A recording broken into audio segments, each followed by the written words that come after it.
I had a dream that I had to make Brock Lesnar coffee. Roman Reigns was there, Paul Heyman was there. It was a very stressful situation because I knew I have to do everything right. So I had to put a perfect amount of coffee, a perfect amount of sugar, and a perfect amount of milk. Needless to say, I was very interested in Brock Lesnar's first sip. And just about Brock Lesnar was about to take the first sip, I woke up.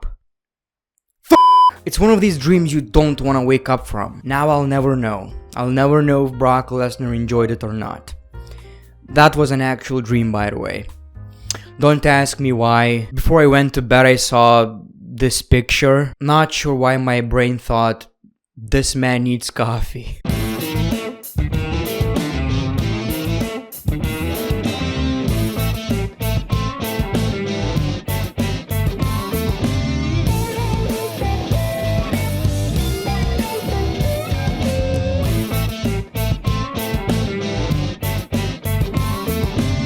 Welcome everybody to a brand new episode of Greatness of SmackDown. That was a very unique intro, I would say, but let me tell you, 100% true. That was literally my dream. I somehow felt the need to share it. Maybe I shouldn't have. I did enjoy the episode, but I gotta say the main segment was very odd, for the lack of a better word. We saw balloons, we saw pictures of Bianca, we saw Kane. We saw a giant key. Did that really happen, or that was just one of my other dreams? Now this episode of SmackDown kicks off with Roman Reigns, Paul Heyman, and the Usos. Knoxville, acknowledge me. They responded with Boogs, and he tells Heyman to educate these people on how to properly acknowledge Roman Reigns. We see a grand Roman Reigns introduction, and he says the tribal chief fears no man, no beast, no demon. He also said Brock Lesnar actually fears Roman Reigns, and that's why he lied that Paul Heyman knew about Brock Lesnar's return at SummerSlam. I don't think that's actually true. Brock Lesnar is not scared of any man, any sheep, any cow. Well, maybe except Daisy. She is a stubborn little girl. You try to ride that little baby and she says, no boy, not tonight. Big E comes out, the new WWE champion. And this is a pretty great view. Two champions in the ring on SmackDown. And of course, people are already saying the brand split is over. That's it. No more brand split. We just see two champions in the ring. No more brand split. It's over. How dare you? Well, first of all, brand-to-brand invitation is a thing. Sometimes it happens, which is something I can appreciate. It's not happening every week, so I don't mind it. Second of all, Big E is a SmackDown superstar. Third of all, the draft is coming soon, so I don't think it's really that important. Right now, WWE are just, taking advantage of the fact that, draft is coming soon. Let's just do whatever we need to have great television, and that's why next week on Raw we're having the New Day versus the Bloodline. Again, brand-to-brand invitation, and many people will say, well, you just wasted a Survivor Series main event, boy. You just wasted a Survivor Series main event. Which is a fair point. I also believe it should happen at a pay-per-view, but then again, what we need on Monday Night Raw right now? Good television. Matches that we actually want to see. So, when you're looking at it that way, I don't mind it one bit. At least there's something to look forward to when watching Monday Night Raw. People are chanting, you deserve it. Big E and Roman Reigns are talking, but we can't hear what they're saying. Music interrupts and we see Finn Bálor. This somehow turned into the Usos versus Finn Bálor and the WWE Champion Big E. Honestly, if anything, it kinda does make sense that Big E is on SmackDown. He cashed in to become the WWE Champion. It doesn't necessarily mean that he has to be a Raw superstar. Obviously, once we get the draft, one of these champions is going to go to Monday Night Raw, but for now, it only makes sense for Big E to be on SmackDown, but knowing WWE, he's gonna be on Raw until the draft anyway. Now, I didn't mind this match one bit, it was actually pretty good. Although I gotta say, I still don't feel like Big E is the WWE champion, maybe just because it happened so recently, or maybe he just doesn't carry himself like the WWE champion, which is, a lot of people have that problem with Big E. He's acting too silly and maybe doesn't feel like a WWE champion. I hope and think we'll get used to it, but for now, I do get your point. And of course, the babyface team won. We see Roman Reigns watching backstage, and he asks Heyman, "Is there something you wanna tell me?" "No, sir." "Okay, let's pretend I know something." And of course, Paul Heyman still denies that he knew about Brock Lesnar. Heyman says Lesnar fears Reigns, and why else would he make these false rumors about Paul Heyman knowing about SummerSlam? Roman Reigns asks if Lesnar is going to show up at Extreme Rules. Heyman quickly says no. Roman Reigns is suspicious again. But Roman Reigns says he doesn't pay Heyman to be under the impression.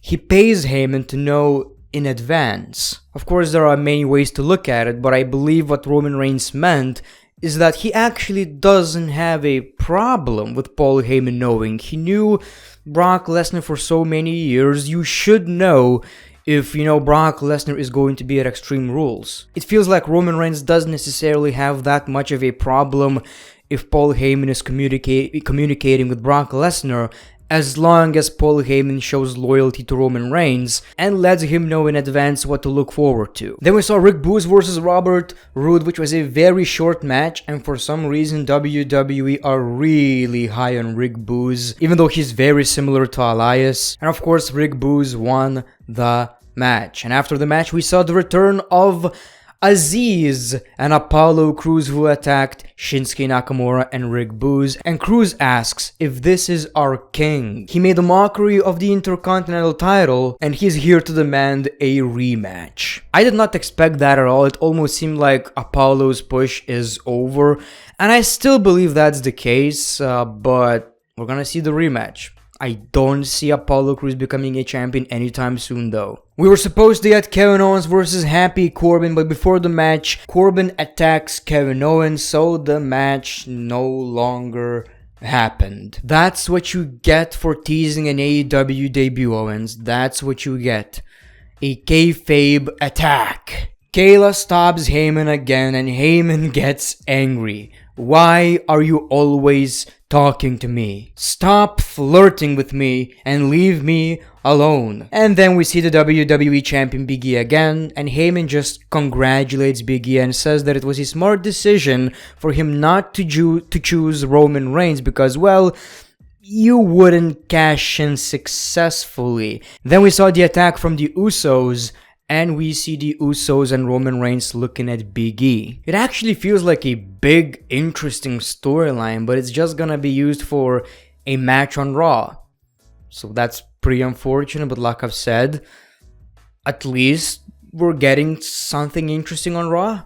That's all I need right now. Like I've said many times, all I want is for Raw to be interesting. Whether it's good or bad for me, that doesn't matter anymore. It can be just the worst show on the planet, as long as it's not boring and there's something to talk about. I'm all in. Just make Eva Marie the women's champion, the WWE champion, whatever. I don't care anymore. We saw another great promo by Seth Rollins. It's unfortunate and scary what happened to Edge after the match. He acts all sympathetic, but then he says, "What did you think was going to happen?" That was one of the greatest moments of his career, but he didn't get a chance to enjoy it because everyone backstage and everyone on social media were looking at him and asking why. And he actually, for a second, felt guilt. And he can't stand that feeling. He doesn't want to feel any guilt towards someone like Edge. And when it comes to what happened to Edge, you know who's to blame? Look to your right, look to your left, look in a mirror, it's all of you. And he watched NXT, he listened to Beth Phoenix, and he knows Edge is coming back. Maybe that's why he's so angry. He watched NXT, he watched the new and improved NXT. I don't want to get into it, but wasn't NXT supposed to be different than anything WWE does? It felt like a more edgy show, more serious show, more dark show, basically felt more edgy. And now it looks more colorful and more PG than anything in the wrestling world. I tried to watch it. I'm gonna be honest, I didn't finish the show. I actually wanted to make a review of this show, but I just stopped watching and it made me feel like, you know what? Raw isn't that bad. And he's not finished with Edge. Rollins says he has to move on and he can't do that until he finishes Edge. So that was another great promo by Seth Rollins, and I like the fact how they sold the stomp as a very, serious finisher, and mostly because of Edge's neck, but still. I really appreciate the storyline and I can't wait to see what's gonna happen next. We saw Zelina, Vega, and Carmella versus Toni, Storm, and Liv Morgan, which was pretty odd during the match. Liv Morgan broke Carmella's nose and they left the ring. Liv Morgan challenged Carmella to a match at Extreme Rules. Very, very exciting. Yeah, can't wait. I'm looking forward to it so much. Finn Bálor says, I'm not like Roman Reigns. I didn't come from a wrestling family, I just decided to be a wrestler. And at Extreme Rules, you're not gonna face Finn Bálor, you're going to face Demon Bálor, and bam, we saw a transformation. My man is a real-life Goku. Again, I would be a lot more excited if we didn't know that Brock Lesnar is facing Roman Reigns at Crown Jewel. I really doubt that this match would be, a non-title match. So yes, Roman Reigns is retaining, which is something I don't have a problem with, but WWE constantly ruins any unpredictability. We saw Dominik, Mysterio versus Sami Zayn. Ray was on commentary, which was actually pretty entertaining. He talked about his son, how he knows Dominik is gonna be even better than Rey Mysterio. Is that even realistic though? I don't think so. Ray is really one of a kind. Anyway, Dominik Mysterio kept making a mistake after mistake, and that's how he lost the match. Sami Zayn took the W. Dominik is losing every week, and I don't know where this is going, what it's leading to. Is he gonna turn heel? Is he going to change his character? Whatever is happening, Dominik Mysterio is losing all of his confidence, and we'll see what's gonna happen. We see Kane. As a mayor of Knox County, it is his pleasure to welcome back the EST of WWE to her hometown. We see Bianca Belair, and she talked about her parents, how they trusted her, and how her father told her to finish everything she started, and now she's successful. It feels amazing to be back. There is no place like home. She also got a giant ass key, but it's enough about me. It's time to talk about you.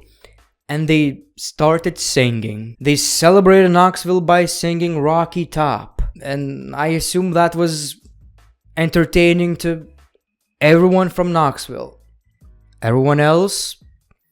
Then we saw Becky Lynch. She was also singing. And she's acting like a dick. Oh, you have a key, so you're like a champion of Knoxville, but not a real champion. That's great. People were chanting, you don't go here. But Becky came to show Belair some respect. She shook Belair's hand, but Belair didn't let go. They started brawling, but Becky hits Belair with the finisher, Rock Bottom. Honestly, I still don't even know how it's called.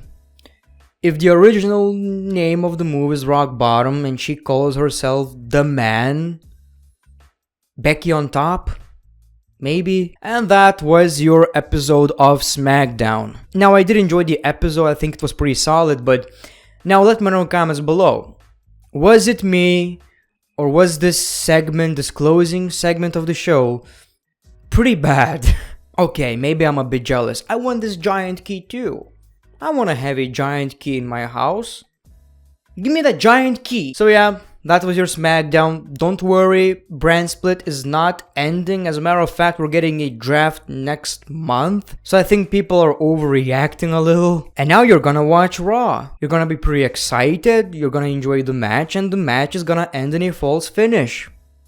Great. That's what we want. Thank you for watching the video. The great one. Peace, love, and hugs. It's been a pleasure.